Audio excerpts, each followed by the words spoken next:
지금도 세상에 얼마나 즐길 것이 많고 누릴 것이 많고 해야 할 것이 많습니까? 학원도 가야 하고 공부도 해야 하고 친구들 만나 놀러 가야 되고 참 해야 될 게 많이 있어요. 그럼에도 불구하고 여러분들은 지금 이 자리에 나와 있습니다. 왜 이 자리에 앉아 있어요? 습관적으로 형식적으로 나와 앉아 있습니까? 제발 정말 부탁하기는 여러분들의 이 예배가 형식적이고 습관적인 종교적인 예배가 되지 않길 바랍니다. 예수님을 믿는 게 왜 이렇게 빡빡하고 힘들지? 왜 세상에서 내가 손해를 봐야 되지? 이런 생각이 들 때쯤 오늘 본문에서 예수님은 제자들을 데리고 놀라운 반전의 장소로 이동하시는 걸 볼 수 있어요. 오늘 설교 결론을부터 말씀드리면 우린 신앙생활엔 반드시 영적인 체험이 필요하다는 거예요. 특히 인생의 가장 중요한 시기를 지나고 있는 우리 청소년들, 또 다음 세대들, 여러분들, 장년들, 여러분 한 사람 한 사람,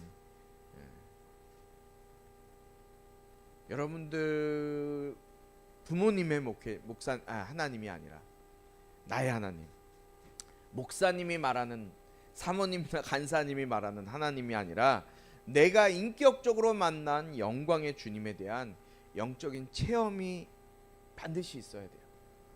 그래야 여러분들이 살아가는 이 세상의 거센 그 파도 속에서도, 유혹 앞에서도 흔들리지 않는 신앙이 지속될 수 있을 거예요. 요새 제가 TV 보면 가끔 참 재밌다라고 생각드는 광고가 있어요. 어떤 침대 광고예요. 전혀 다른, 침대는 한 번도 등장하지 않아요. 흔들리지 않는 편안함. 뭔지 알죠? 그 침대 광고인데 침대가 한 번도 등장하지 않아요. 여러분, 이 세상에 그 어떠한 유혹과 흔들림 속에서 흔들리지 않을 수 있는 믿음은 바로 여러분들 영적 체험, 하나님을 만나는 것, 예수님을 인격적으로 만나는 것에서부터 시작되는 거예요. 그럴 때 여러분들의 믿음이 지속될 수 있습니다. 오늘 예수님이 왜 제자들을 데리고 산에 올라가셨는지, 그리고 그 예수님과 그 산에서 영광을 본 우리가 산 아래의 현실을 살아갈 때 어떻게 살아가야 되는지 주님의 음성을 통해 우리가 은혜 받는 시간 되길 주님의 이름으로 축원합니다. 우리 오늘 함께 볼 말씀은 누가복음 9장 28절부터 45절까지 말씀인데, 먼저 28절부터 36절까지의 말씀을 우리 같이 교독하도록 하겠습니다. 이 말씀은 살아계신 하나님 말씀입니다. 제가 먼저 28절 말씀 읽겠습니다. 이런 말씀을 하신 후 8일쯤 지나 예수께서는 베드로와 요한과 야고보를 데리고 기도하러 산에 올라가셨습니다.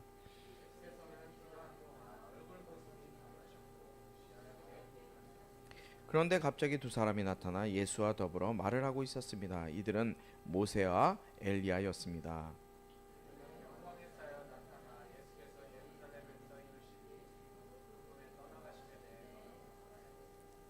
베드로와 그 일행이 잠을 이기지 못해 졸다가 완전히 깨서 예수의 영광과 그분 곁에 두 사람이 서 있는 것을 보았습니다.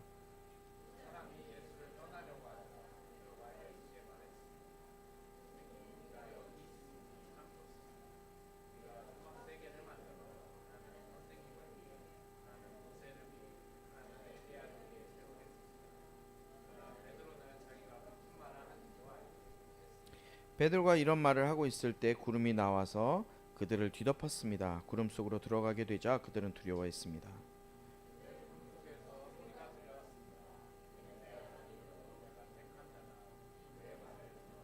그 소리가 사라지고 그들이 보니 예수만 홀로 서 계셨습니다. 제자들은 입을 다물고 자기들이 본 것을 그때는 아무에게도 말하지 않았습니다. 아멘. 예수님이 12제자를 선택하셨죠. 그런데 12제자 중에 오늘 말씀에 보니까 베드로, 야고보, 요한 이 세 명만 데리고 따로 산에 기도하러 올라가셨어요. 왜 전부 데리고 가지 않으시고 이 세 명만 따로 불러서 데려가셨을까요? 이것은 예수님의 의도적인 제자 양육의 핵심이 그 안에 있었기 때문이에요. 아무나 가는 것이 아니라 핵심 리더들을 향한 특별한 훈련이 바로 그곳에 있었어요. 그런데 산 위에서 이 세 명만 데려가간 그 산 위에서 기적이 일어납니다. 29절을 보니까 뭐라고 기록되어 있습니까? 예수님의 용모가 변화되었어요. 그 옷이 휘어졌고 예수님의 얼굴에서는 광채가 났어요. 여러분, 이 모습, 예수님의 지금 이 변화산에서의 모습을 한번 잘 머릿속에 생각해 보세요. 그런데 이 모습이 예수님에게서만 나타난 게 아니었어요. 언제 이 모습이 있었냐면 구약 성경 출애굽기에 보면 모세가, 오늘 은정 사모님이 11시 예배 때 모세에 대해서 말씀하셨죠. 모세가 시내 산에서 하나님께 나아갈 때, 십계명을 받으러 나아갈 때 하나님을 본 그 모세의 모습과 흡사한 모습이 예수님의 모습 가운데 나타나요. 이스라엘 백성들이 가장 귀하게 여기는 인물 중에 한 사람이 누구냐? 바로 모세예요. 율법, 그들에게 없어서는 안 될 그 율법을 가져온 모세가 시내산에서 하나님을 만나고 시내산에서 내려왔을 때 모세의 모습이 지금 예수님의 모습과 같은 거예요. 얼굴에 광채가 나고 그의 뒤의 모습은 빛나는 것 같은 화려한 모습으로, 그 똑같은 모습이 지금 구약에서는, 출애굽기에서는 히브리어로 기록되어 있고요. 신약 성경 오늘 누가복음 말씀에서는 헬라어로 그 모습이 그렇게 그대로 기록되어져 있는 거예요. 그 모세의 모습과 똑같은 모습이 예수님의 모습 가운데 이 변화산에서 나타나고 있는 거예요. 여러분, 예수님 시대에는요, 유대인들에게 율법은 가장 중요한 것이었고, 율법이라는 것이 가장 꽃을 피우던 시대가 바로 예수님이 사시던 시대였어요. 수천 년 동안 율법은 있어 왔죠. 모세 이후로부터. 그런데 그 시대가 점점 더 발전하고 율법에 대한 해석과 율법에 대한 어떤 연구들이 활발하게 이루어져서 당시의 바리새인들과 사두개인들, 율법학자들이 이 율법에 대한 연구가 아주 활발하게 이루어졌던 시대가 바로 예수님이 사시던 시대였어요. 그런데 그 율법의 대표인 모세, 그리고 오늘 말씀에 보니까 예언자의 대표인 또 한 사람이 나타나요. 누구예요? 엘리야가 누구와 함께 있어요? 시내산, 이 변화산에서 예수님과 함께 대화를 나누고 있어요. 그것을 누가 지금 목격한 거예요? 이 세 명의 제자가 목격을 합니다. 지금처럼 예수님께 홀로그램으로 지금 제작된 건가요? 아니요. 실제로 지금 나타나는 모습이에요. 어떤 형상으로 뭐 대충 만들어 놓은 형상이 아니라, 홀로그램이 아니라요, 모세와 엘리야와 예수님, 지금 그 세 명이 하얀 광채를 가지고 빛을 띠면서 대화를 하고 있는 모습을 본 거예요. 이것이 무엇을 증명할까요? 예수님이 모세나 엘리야 같은 선지자 중에 한 명이 아니라 그들과는 비교할 수 없이 높으신 하나님의 아들이시다. 뿐만 아니라 신적인 권세를 가지시고 온 우주와 이 만물, 이 모든 것을 다스리시는 영광의 메시아이심을 지금 베드로와 야고보, 요한이 자신들의 두 눈으로 똑똑히 확인하고 있는 거란 말이에요. 그런데 이 세 명의 제자들은 처음에 어떤 모습으로 있었다 그랬어요? 오늘 말씀해 보니까 이 변화산에 올라갔을 때 이 광경을 보기 전에 베드로와 야고보, 요한은 어떤 모습으로 있었어요? 지금 여러분들의 모습 같은 모습이에요. 자고 있었어요. 이렇게 막 졸고 있었단 말이에요. 근데 잠에서 깨어서 이 영광스러운 이 모습을 본 베드로가 흥분해서 뭐라고 말합니까? 여기가 좁사오니 초막셋을 짓기 원합니다. 제가 초막셋을 짓겠습니다. 그리고 이 초막에서 우리가 함께 삽시다 라면서 잠에서 깨서 막 이걸 말도 안 되는 일을 보니까 막 횡성수설하고 있는 거예요. 자기가 무슨 말을 했는지도 지금 모른다라고 오늘 말씀에 기록하고 있어요. 여기가 좁사오니 지금 여기서 삽시다 그러면서 막 좋아서 무슨 말을 하는지도 모르고 그냥 짓거리고 있는 거예요. 그런데 여러분, 여기서 우리가 정말 기가 막힌 반전의 모습을 보게 돼요. 이 찬란한 영광의 산 위에서 모세와 엘리야와 예수님, 이 세 사람이 나눈 대화의 주제가 무엇이었을까요?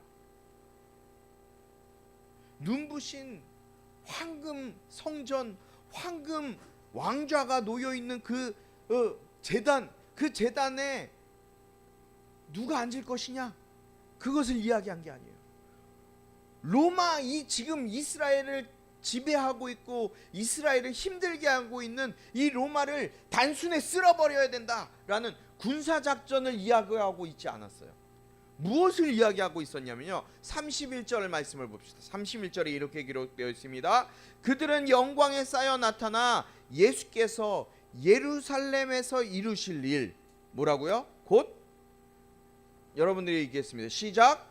그분의 떠나가심에 대해 말하고 있었습니다. 누구의 떠나가심이에요? 예수님의 떠나가심이라는 얘기는 다른 말로 하면 뭘까요? 예수님의 십자가의 고난과 죽음을 얘기하는 거예요. 가장 화려하고 찬란한 영광의 그 한복판에서 예수님께서 가장 비참하고 가장 처절한 십자가의 고난과 죽음을 나누고 계셨다라는 거예요. 베드로는 지금 자신이 눈에 본, 자신이 꿈결에 본 그 놀라운 그 장면을 보면서 그 영광에 취해서 여기가 좋사오니 텐트 셋을 치고 여기서 우리가 행복하게 삽시다 라고 할 정도로 너무너무 좋아했고 흥분했어요. 기뻤어요. 그런데 오늘날 가만히 이 베드로의 모습을 들여다보면 오늘날 수많은 교회를 다니는 교인들, 그런 교인들의 기복주의 모습과도 너무나 흡사한 모습이 이 베드로의 모습 가운데 똑같이 나타나고 있다는 거예요. 주님, 오늘도 나에게 은혜를 주시니 감사합니다. 나에게 축복을 주시니 감사합니다. 너무 좋습니다. 오늘도 말씀으로 은혜를 주시니 너무너무 감사합니다. 뭐 여러분들이 은혜를 받고 있는지 안 받고 있는지 모르겠지만 어쨌든 은혜를 주시니 감사합니다. 예배드리게 하시니 감사합니다. 그냥 여기가 좋사오니 다른 데 가지 않고 예배드리게 하여 주시옵소서. 이 은혜 안에만 머물고 그냥 여기서만 편하게 살게 해 주시옵소서라고 하는 사람들이 많이 있죠. 그냥 우리만 복받고 편안하게 살게 해 주십시오. 머물게 해 주십시오. 그렇게 얘기하는 분들이 많이 있어요. 하지만 주님은 그 영광의 변화산 그곳에서 머물지 않으셨어요. 그곳에만 계시지 않았어요. 왜 그랬을까요? 그 영광의 산 아래에 있는 저와 여러분을 구원하기 위해 주님은 십자가의 산, 바로 갈보리로 가기 위해서 그 길을 걸어가셔야만 했기 때문에 그렇다는 거예요. 예수님은 그 영광 얼마나 화려합니까? 모세와 엘리야와 함께 환한 광채에 쌓여서 그 놀라운 은혜, 그 귀한 즐거움의 시간을 계속 갖지 않으시고 지금 십자가 예수 그리스도의 그 고난을 이야기 나누고 계시다는 거예요. 사랑하는 우리 꿈꾸는 가족 여러분, 진짜 영적 체험은 나 혼자 은혜 받고 취해서 현실을 도피하는 것이 아니에요. 여러분, 영적 체험을 하기 원합니다. 그런데 그 영적 체험에 취해서 혼자 은혜 받고 그냥 내 삶을 내팽개쳐두고 교회 안에서만 머무는 인생이 되어서는 안 된다라는 거예요.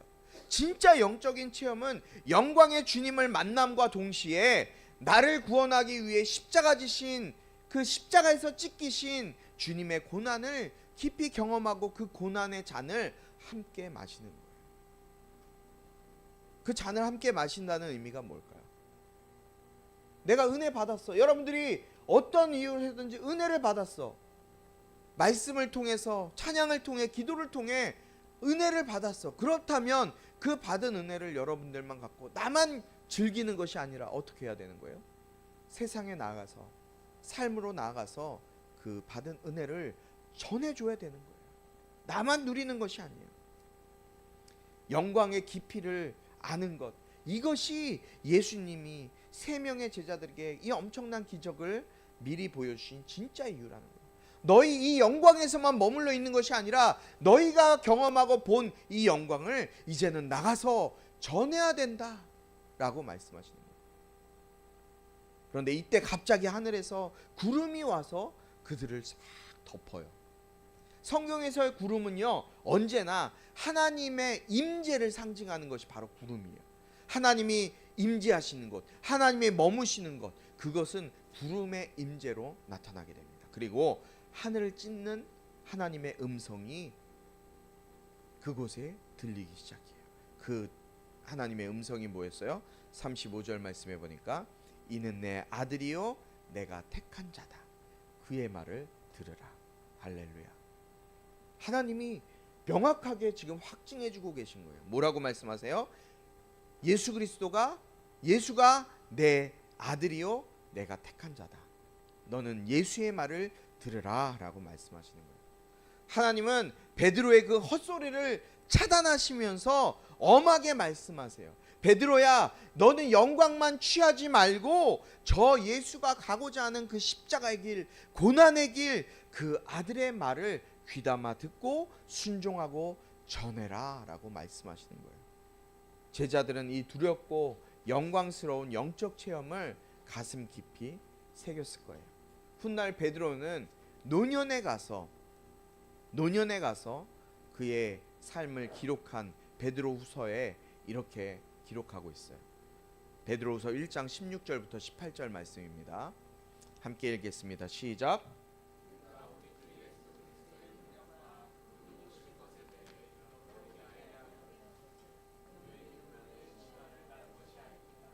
우리는 그분의 크신 위엄을 직접 본 사람들입니다. 그리스도는 지극히 큰 영광 가운데 이는 내 사랑하는 아들이니 내가 그를 기뻐한다 라는 음성이 자기에게 들릴 때 하나님 아버지로부터 존귀와 영광을 받으셨습니다. 우리는 그 거룩한 산에서 그분과 함께 있을 때 하늘로부터 들려오는 이 음성을 들었습니다. 아멘. 베드로가 그의 노년에 그 시내산이 아니죠. 변화산에서 보았던 그 영광스러운 모습을 다시금 기록하고 있어요.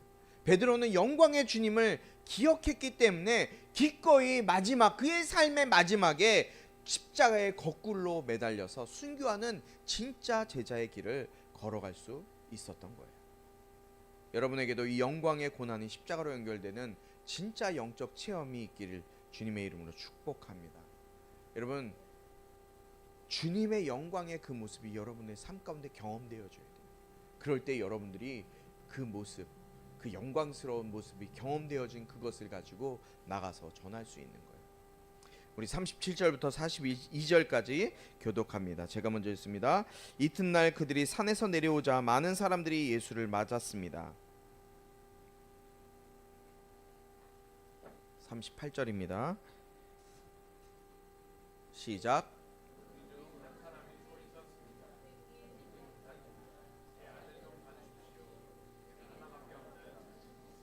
그런데 귀신이 이 아이를 사로잡아 갑자기 소리를 지르게 하고 아이에게 발작을 일으켜 입에 거품을 물게도 합니다. 그리고 이 아이를 상하게 하면서 좀처럼 떠나지 않습니다.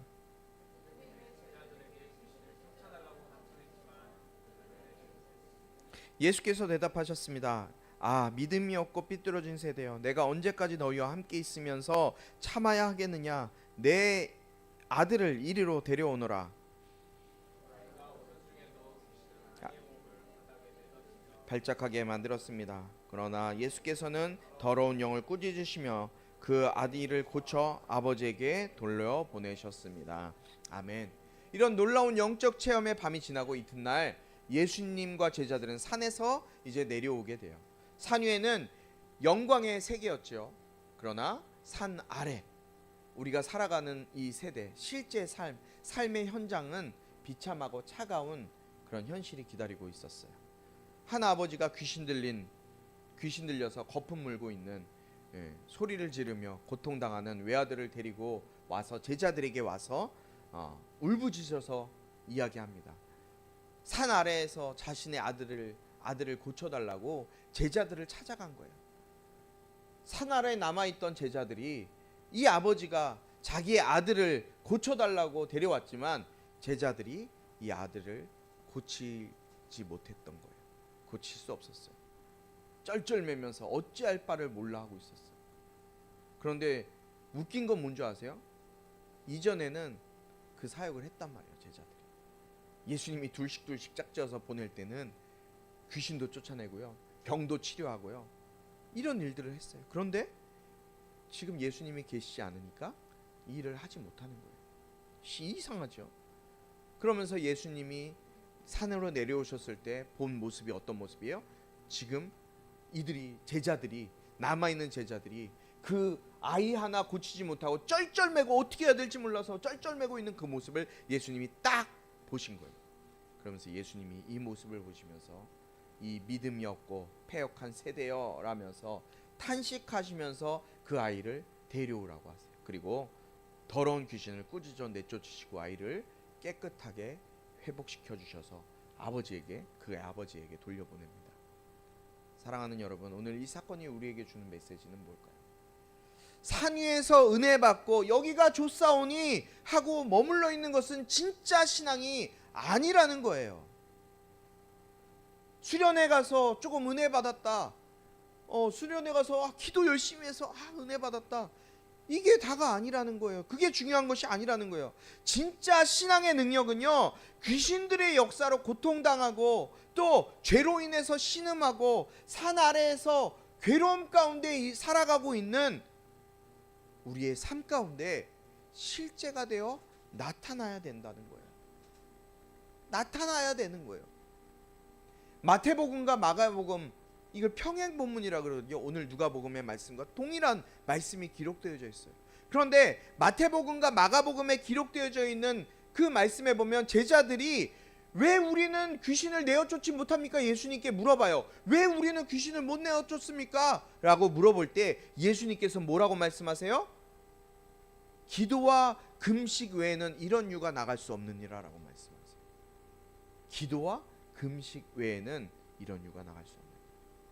여러분, 하나님은 지금도 세상에서 상처받고 고통당하는 이 세상에 이 세대 사람들을 향해서 찢어지는 듯한 긍휼의 마음을 가지고 계세요. 그리고 그들을 치유하고 회복시키시기 위해 예수 그리스도를 이 땅에 보내주셨어요.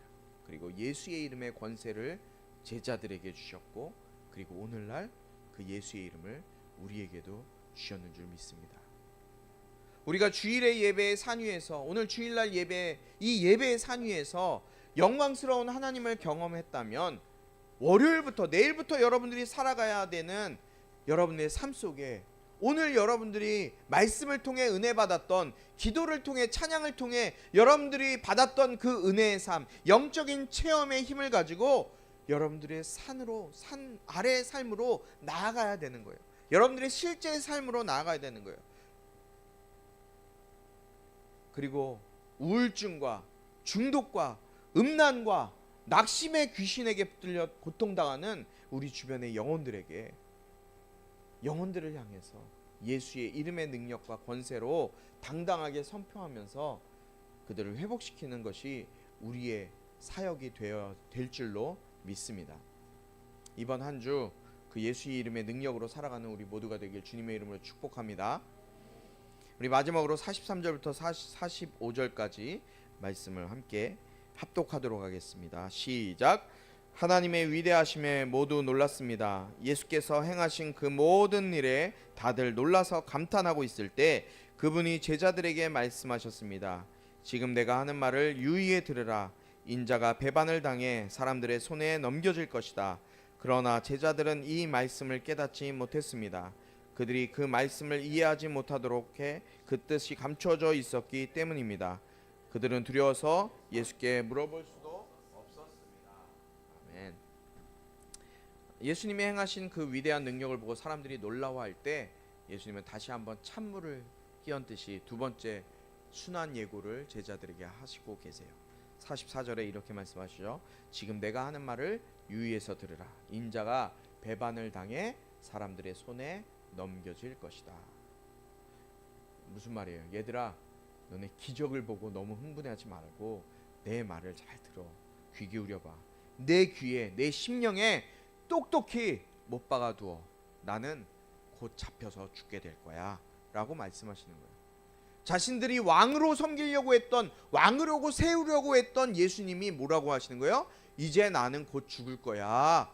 나는 붙잡혀서 죽을 거야. 이렇게 예수님이 말씀하시는 거예요. 그런데 45절을 보면 제자들의 반응이 너무 이상해요. 그들은 예수님이 하신 이 말씀을 알지 못하도록 숨겨진 바 되어 깨닫지 못했다고 기록되어 있고요. 또 그 말씀을 묻기도 다시 물어보기도 두려워했다라고 기록하고 있어요. 제자들은 이미 여러 번 예수님이 자신의 죽으심, 예수님의 십자가의 고난 받으심을 여러 번 제자들은 들었단 말이에요. 들었어요. 그런데 여전히 깨닫지 못했고, 오늘 말씀을 보니까 이 말씀을 들을 때마다 어떻게 했어요? 제자들은 두려웠어요. 왜 그랬을까요? 결론은 하나예요. 하나님의 때가 이르지 않았기 때문에. 제자들에게도 하나님의 때가 이르지 못했고 그들의 영적인 눈이 아직 열려지지 않았기 때문에 그래요. 하나님에 계시는 우리의 지식이나 우리의 노력을 통해서 깨달아지는 것이 아니에요. 하나님의 때에 성령님께서 일하셔야만 그것이 깨달아질 수 있다라는 겁니다. 지금 당장 여러분이 설교 말씀을 들을 때, 오늘 말씀을 들을 때 100%다 이해되지 않고 깨달아지지 않을 수도 있어요. 100%다 안 깨달아진다고 보여집니다. 그러나 낙심하지 마세요. 저도 낙심하지 않기로 했어요. 왜냐하면 하나님의 때가 이르지 않았기 때문에. 하나님의 때가 언젠가 여러분과 저에게 임하게 되면, 하나님의 때가 되면 성령님께서 자연스럽게 저와 여러분들의 영적인 눈을 띄워 주실 거라고 믿습니다. 실제로 이 제자들이 언제 깨닫게 됩니까? 지금은 몰라요. 예수님이 어떻게 예수님 내가 죽을 것이다 라고 말하는데도 깨닫지도 못하고 알지도 못해요. 두려워서 다시 물어보지도 못해요. 그런데 제자들이 언제 깨닫게 돼요? 예수님이 부활하시고 승천하신 그 후에, 사도행전 2장에서 성령 강림을 경험했을 때 그들의 눈이, 영적인 눈이 완전히 열려지게 돼요. 주님의 십자가와 부활의 비밀을 완벽하게 그때가 돼서야 깨닫게 된 거예요. 그렇게 성령으로 깨달음을 얻고 철저한 영적 체험을 한 베드로는 이제 더 이상 옛날처럼 두려워서 떠는 겁쟁이가 아니게 되는 거예요. 사도행전에서 성령 충만하여 베드로가 어떤 일을 합니까? 단 한 번 설교하죠. 단 한 번 설교로 인해서 3,000명이 회개하고 주님께 돌아오는 폭발적인 사역의 열매를 거두게 되는 것을 우리는 볼 수 있단 말이에요. 사랑하는 우리 꿈꾸는 가족 여러분, 신앙생활을 오랫동안 하다 보면 매너리즘에 빠질 수밖에 없어요. 그냥 형식적으로 습관적으로 교회 나와서 예배드리고 돌아가면 또 똑같이 여러분들의 삶을 살아낼 것이고, 그런 삶을 살 수밖에 없어요. 그러나 우리가 매너리즘에 빠지지 않고 지속적으로 성령님과 동행하며 성령의 인도하심 가운데 살아갈 수 있는 비결은 무엇일까요? 영적 깊이와 체험을 하는 것에 있어요. 여러분들이 주님을 만나는 거예요. 예배 가운데, 찬양 가운데, 기도 가운데 여러분이 직접적으로 성령님을 만나는 거예요.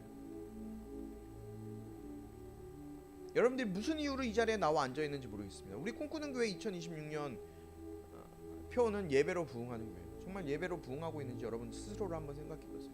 내가 예배 가운데 정말 하나님을 만나고 있는가?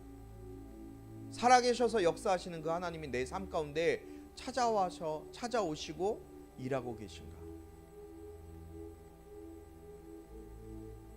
그냥 마당만 밟고 돌아가는 썬데이 크리스천이 아니라 예배 중에 임재하시는 하나님의 그 영광을 내가 체험하고 있는가? 나를 위해 죽으신 고난의 주님을 만나는 진짜 체험이 내 안에 있는가? 여러분, 그 체험이 여러분 가운데 있어야 돼요. 예수님은 오늘 우리에게 말씀하세요. 너희에게 귀신을 제어하고 세상을 치유할 예수의 이름의 권세를 이미 내가 너희에게 주었다. 산 위에서 나를 만난 영광의 감격을 가지고 이제 고통당하는 산 아래에 너의 학교, 너네 가정, 너네 직장, 네 일터로 나가서 그들을 긍휼히 여기며 내 이름을 가지고 치료해라, 치유해라, 승리해라. 주님이 매일 우리에게 하시는 말씀이에요. 비록 당장 그 말씀이 다 이해되어지지 않고 내 삶에 기도가 막힌 것 같을 때도 있고, 기도의 자리를 지키면서 신앙생활을 묵묵히 그냥 지내할 때도 있어요.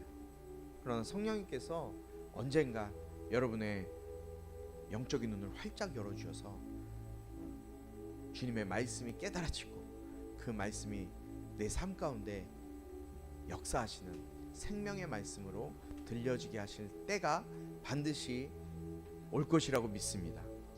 이번 한 주간 우리가 산 위의 영광을 가슴에 품고 산 아래의 현실을 예수의 이름으로 정복하고 살아가는 진짜 능력 있는 예수님의 제자로서의 삶을 살아가는 저와 여러분이 될 수 있길 주님의 이름으로 축복합니다. 저도 그렇게 살아내길 축복합니다. 여러분 한 사람 한 사람도 살아내길 축복합니다. 우리 그 주님의 살아계심이 지금부터 시작되길 소원하는 마음으로 우리 이 찬양 함께 하기 원하는데요. 시작됐네 라는 찬양입니다. 우리의 삶을 변화시키는 그 주님의 능력이 우리 안에 시작되길 고대하면서 함께 찬양하기 원합니다. 시작됐네. 우리의 삶이 주님의 능력으로 새롭게 되어지기 원합니다. 우리가 주일날 나와서 한 시간 이 자리에 앉아 있다고 우리의 삶이 다 변화되는 것이 아닌 줄 믿습니다. 그러나 주님 말씀으로 우리의 삶을 깨워주시고 만나주시옵소서. 주님 인격적으로 만나 변화된 인생, 주님 앞에 붙들림받은 인생 살아가게 하여 주시고, 주님의 능력이 나의 삶을 다스리고 새롭게 하시는 삶을 살아내는 우리의 삶이 될 수 있도록 아버지 하나님 붙잡아 주시옵소서. 베드로처럼 여기가 좋사오니 은혜의 단물만 빼먹는 신앙에 머물지 말게 하시고, 주님이 우리에게 주신 우리에게 은혜를 주신 그 이유, 삶의 현실로 내려가서 귀신에게 눌려 울고 있는, 우울해하고 있는 우리 주변에 많은 믿음을 갖지 않은 친구들, 그들을 위해 예수의 이름으로 살려내라고 주신 주님의 능력임을 기억하고 주님 앞에 우리의 영적인 눈을 들어서 그들을 변화시키고 우리의 삶이 주님의 능력으로 변화되는 인생을 살아갈 수 있도록 인도하여 주시옵소서. 우리의 힘이 아닌 예수의 이름으로 살아내기 원합니다. 아버지 하나님, 아무리 발버둥 쳐도 우리의 인생, 우리의 삶, 내 힘으로 내 능력으로 변화시킬 수 있는 힘이 없습니다. 그것을 깨닫게 하시고 주님 앞에 내려놓고 나올 수 있는 믿음을 허락하여 주시옵소서. 오늘 이 시간 빈손으로 오지 아니하고 주님 앞에 귀한 예물 정성스럽게 드린 손길들이 있습니다. 아버지 하나님, 저들을 축복해 주시고 저들의 삶이 주님 앞에 붙들림받게 하셔서 저들이 드리는 이 예물을 통해서 하나님 알지 못해, 예수 알지 못해 죽어간 영혼들이 주님께 돌아와 예수로 구원받는 놀라운 축복의 역사가 나타날 수 있도록 인도하여 주시옵소서. 또한 특별히 이번 주에 진행될 우리 꿈꾸는 교회 외벽 리모델링도 주님께서 함께하여 주셔서 아버지 하나님, 우리는 할 수 없사오나 주님께 믿고 맡기며 나아갑니다. 아버지 하나님, 주님께서 열어주셔서 주님 모든 것이 채워지게 하시고 주님의 몸된 교회가 더욱더 아름답게 세워지며 쓰임받을 수 있도록 인도하여 주시옵소서. 예수 그리스도의 은혜와 하나님 아버지의 극진하신 사랑과 성령의 감화 감동 치유 회복 세워주심의 은혜가 이 시간 받은 은혜, 우리가 받은 그 예수의 이름, 그 예수의 이름을 마음껏 누리며 삶으로 나아가 그 예수의 이름을 알지 못해 죽어가는 영혼들 살려내기로 다짐하며 또 예수의 이름 가운데 거하고자 하는 우리 모든 성도들 가운데 지금부터 영원토록 함께하기를 축원하옵나이다. 아멘. To reveal the kingdom coming and to reconcile the